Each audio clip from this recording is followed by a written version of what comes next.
ನಾನು ಕೇಳ್ತಿರೋ ಪ್ರಶ್ನೆ, smart meter ಅಳವಡಿಕೆಯಲ್ಲಿ ಬೇರೆ ರಾಜ್ಯಗಳಿಗೂ ಈ ಕರ್ನಾಟಕಕ್ಕೂ ಇರುವಂಥ ವ್ಯತ್ಯಾಸ. ಉದಾಹರಣೆ ನಾನು ನಿಮಗೆ ಉದಾಹರಣೆ ಕೊಡ್ತೀನಿ.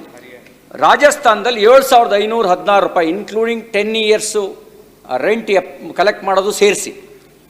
ಬಿಹಾರದಲ್ಲಿ 6,006, ವೆಸ್ಟ್ ಬೆಂಗಾಲಲ್ಲಿ 5,776 ಸಿಂಗಲ್ ಪೇಸಿಗೆ, ಗುಜರಾತ್ನಲ್ಲಿ 7,347, ಇಲ್ಲಿ ಹತ್ತಿರ 20,396 ರೂಪಾಯಿ.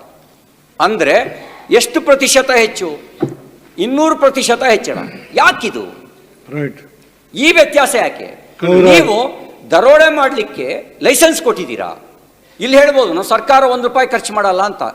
ಗ್ರಾಹಕರ ದರೋಡೆಗೆ ಸರ್ಕಾರ ಲೈಸೆನ್ಸ್ ಕೊಟ್ಟಿದೆಯಾ? ಅಲ್ಲಿಗೂ ಇಲ್ಲಿಗೂ ವ್ಯತ್ಯಾಸ ಏನು? ಅಲ್ಲಿ ಸಾಮಾನ್ಯ ಮೀಟ್ರು, ಇಲ್ಲಿ ಚಿನ್ನದ ಮೀಟ್ರಾ? ಇಲ್ಲಿ ಯಾವ ಮೀಟ್ರ್ ಹಾಕ್ತಾರೆ? ಅದೇ ಒಂದು ಕಂಪ್ಯೂಟರ್ ಚಿಪ್ಪು.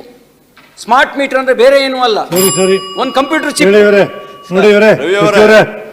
ಯಾರು ಯಾವ ಸರ್ಕಾರನೋ ಯಾರಿಗೂ ದರೋಡೆ ನೀವು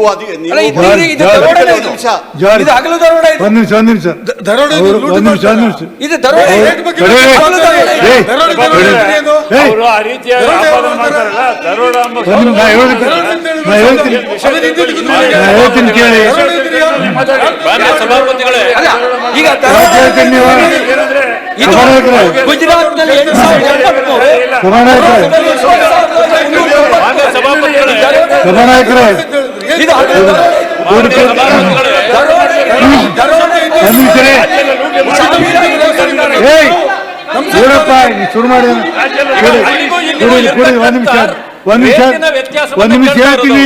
ಒಂದು ನಿಮಿಷ ಹೇಳ್ತೀನಿ ನೋಡಿ.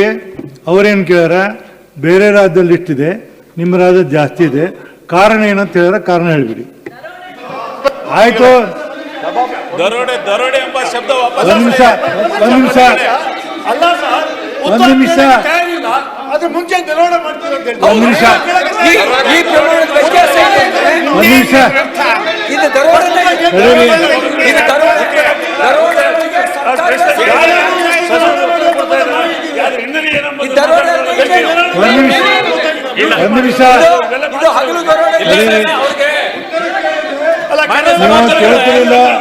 ನೀವು ಕೇಳ್ತಿರಲಿಲ್ಲ ಸಭಾನಾಯಕರೇ,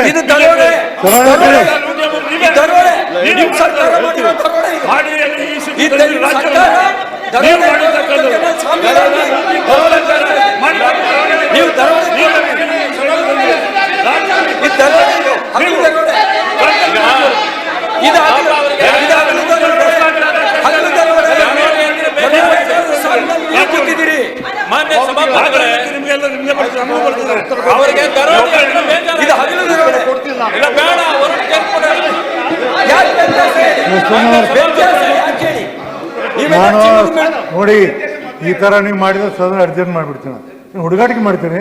ಬೇಕಾದಾಗ ಎದ್ಕೊಂಡು ಯಾಕೆ ಹೇಳ್ತೀರಿ? ಯಾರು ಪ್ರಶ್ನೆ ಕೇಳ್ತೀರೋ ಅಷ್ಟೇ ಉತ್ತರ ಕೇಳಬೇಕು. ಇನ್ನುಳಿದವ್ರು ಕೇಳಿ ನಾನು ನಿರ್ದಿಷ್ಟವಾಗಿ ಹೇಳ್ತೀನಿ, ಇನ್ನುಳಿದವ್ರು ಎದ್ದು ಕೇಳಬಾರ್ದು. ಅವ್ರು ಏನು ಕೇಳ್ತಾರೆ ಅಷ್ಟೇ. ಒಂದೊಂದು ಸರಿ ಭಾಳ ಗಂಭೀರವಾದ ವಿಷಯದ ಕೈ ಎತ್ತಿ ನಾನು ಪರ್ಮಿಷನ್ ಕೊಡ್ತೀನಿ, ಉತ್ತರ ಹೇಳಿ. ಈಗ ದರೋಡೆ ಅಂದ್ರು RDSS ಸ್ಕೀಮ್ ವಿಚಾರ, ಒಂದು ನಿಮಿಷ. RDSS ಸ್ಕೀಮು ನಮಗೆ ಬಂದಿದ್ದರೆ CT ರವಿ ಅವರು ಕೇಳುವ ಪ್ರಶ್ನೆಗೆ ನಾನು ಕರೆಕ್ಟಾಗಿರ್ತಿತ್ತು.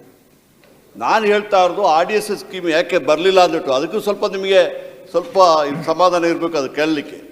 ಅದರಿಂದ ನಮಗೆ ಒಂದು ನಿಮಿಷ ಬೇರೆ ರಾಜ್ಯಗಳಲ್ಲಿ ಜಾರ್ಜ್ ಅವರ ಇದು matter pending before the court ಅಲ್ಲ, ಅದು ಹೇಳ್ತೀನಿ, ಅದು ಆ ಇಶ್ಯೂ ಕರೆಕ್ಟ್ ಹೇಳಿ. ಈಗ ಸಭಾಪತಿಗಳೇ ಸಂಪೂರ್ಣ ಇದನ್ನ ಹೋಗಿ ಕೋರ್ಟಿಗೆ ಪ್ರಶ್ನೆ ಮಾಡಿದ್ದಾರೆ. ಅವ್ರು ಏನು ಹೇಳಿದ್ದಾರೆ, ಕೋರ್ಟಲ್ಲಿ ಕೆಲವೊಂದು ಇದು ಮಾಡಿದ್ದಾರೆ, ಕೋರ್ಟಲ್ಲಿ ಯಾವುದೇ ಆರ್ಡ್ರು ಕೋರ್ಟಿಗೆ ಬರಲಿಲ್ಲ, ಕೋರ್ಟು ಅದನ್ನು ಪೆಂಡಿಂಗ್ ಇಟ್ಟಿದ್ದಾರೆ. ಈ 19ನೇ ತಾರೀಕು ಕೋರ್ಟಿಂದ ಜಡ್ಜಿಮೆಂಟ್ ಬರ್ತದೆ. ಅದು ಬಂದ ಮೇಲೆ ಗೊತ್ತಾಗ್ತದೆ ಹೊರತು ಯಾರೋ ಒಬ್ಬರು ಲಾಯರ್ಗಳು ಬಂದುಬಿಟ್ಟು ಹೇಳಿದಾರೆ ಅಂದ್ಬಿಟ್ಟು ನಾವು ಅದನ್ನು ಒಪ್ಪಿಗೆ ಆಗಲ್ಲ. ಕೋರ್ಟು ಆರ್ಡ್ರ್ಗಳು ಬಂದರೆ ನೀವು ಹೇಳಿದ ಯಾವುದೋ ಇದು ಬಿಟ್ಟರೆ ಅಂಶ ಇದ್ದರೆ ಅದನ್ನು ನಾವು ಗೌರವ ಕೊಟ್ಟುಬಿಟ್ಟು ಅದನ್ನು ಪಾಲನೆ ಮಾಡುವಂಥ ಕೆಲಸ ನಮಗೆ ಬಿಟ್ಟಿದ್ದು ನಾವು ಮಾಡಿಯೇ ಮಾಡ್ತೀವಿ. ಗ್ಯಾರಂಟಿ ನ್ಯೂಸ್, ಸುದ್ದಿ ಖಚಿತ, ನ್ಯಾಯ ನಿಶ್ಚಿತ.